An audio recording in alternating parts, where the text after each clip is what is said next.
Our next guest knows how challenging and sometimes delicate it can be to talk with a loved one about their memory care, especially for our family members who may be showing signs of dementia. Welcome to Janine Kinsey from our sponsor, American Senior Communities, to share some helpful guidance on this important conversation. Janine, thank you for being here. Thank you for having me.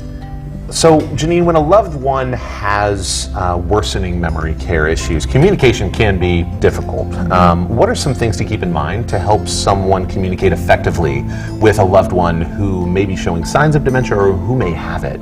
So one thing I always like to start with is dementia really is a form of brain failure. So there are things happening in the brain that cause difficulty, especially when it comes to communication. So a big tip to remember is that with those changes in the brain, it takes people a long time to hear what you're saying, process what you're saying, and then formulate what they want to say in response.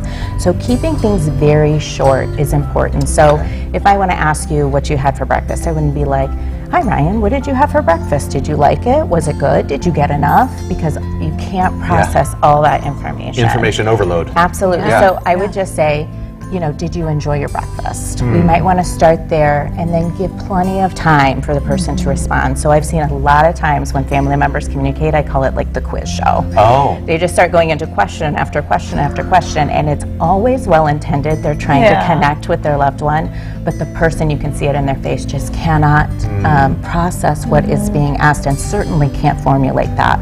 So really just train yourself to pause, give the person a lot of space and time to respond, and then go from there. Okay. And then my second tip is redirection is everybody's best tool. So if you ask someone something and they respond in a way that maybe they're agitated, they're frustrated, you've asked a question that's hurt their feelings somehow, it's a great thing to just gently redirect the conversation. So, "Oh, I'm sorry that hurt your feelings. Did I tell you that Ella is in a musical at school?" And so that gentle redirection can really change the course of communication, still allows you to make a connection, but we're doing so in a very gentle way. That's a great word of advice. It really is, and it's great to keep that in mind. And the way you describe this, what are some of the things that we need to be mindful of regarding the way people with dementia might perceive the world around them? So think about those changes in the brain, and so overstimulation is a big problem. So in the same ways they can't process language, they also have trouble processing sights and sounds. Okay. So if you want to include your loved one in a big party for a child, but you know it's going to be really loud, really chaotic, there's going to be a lot going on, that may not be the best situation for them, and it can end with the person being upset, agitated, and angry. So what's a variation that we can do of that? So either maybe they can come early before everybody's gotten there, maybe the kids can go to their home or apartment where it's a little bit more quiet. That might be a good solution.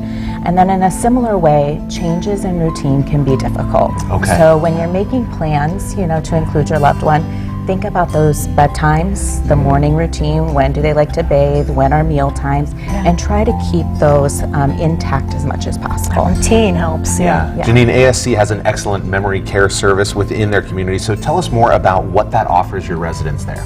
So the biggest thing is our specially trained staff. They're trained in this process and the changes that happen with dementia, and then how they can respond so that our residents can, live at their best. And then another thing we offer is very structured activities throughout the day that are not just entertaining, not just keeping people active, but really help to fulfill those core needs of feeling connected to others, feeling social, feeling achievement when we've made something, and being creative. Oh, I love that. What's the best way for people to just learn more about the memory care services and what you guys are doing? You can visit our website at asccare.com. Great. Janine, thank you so much for this helpful information. Thank We you. appreciate it. Thank you so much. We have all the information on the bottom of the screen right there, and we will have more ending out right after this.